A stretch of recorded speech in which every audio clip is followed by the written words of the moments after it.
It's important to state at this point that breaking limitation is a deliberate act. If you don't react against status quo will remain. If you don't react against the things you don't like in your life, it will remain. An object assume a permanent position until a relevant force is applied. So a relevant force had to be applied for limitation to be broken. Isaiah 54 and verse 2.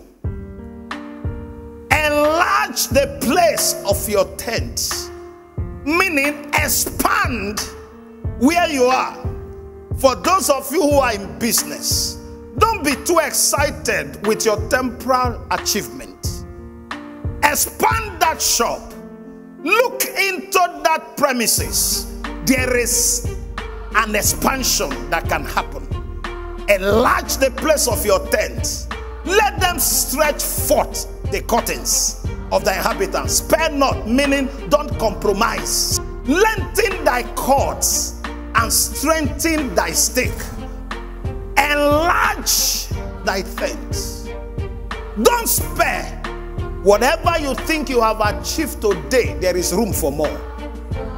In verse 3, for thou shalt break forth on the right and on the left, and thy seed shall inherit the Gentiles, and make the desolate city to be inhabited. He said you shall break forth on the right, break forth on the left. But what is the foundation of this breaking forth? You have to deliberately, practically, consciously enlarge the place of your tent. In verse 4, he said, fear not. Fear not. Some of you that are here, there are some decisions you ought to have taken, but fear kept you where you are. There are things God had told you, but analysis have led you to paralysis. You are analyzing rather than move. You are asking questions. You are afraid. You are scared. Can I tell you something? Fearful people don't make it big. Risky to take risk. More risky not to take risk. He said, fear not. Don't allow fear of your background put your back on the ground. Don't allow societal fear make you not to do things you ought to do.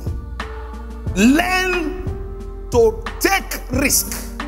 There is no great man today that you admire who have not done something. For you to break limitation, you have to do something. What are you daring right now?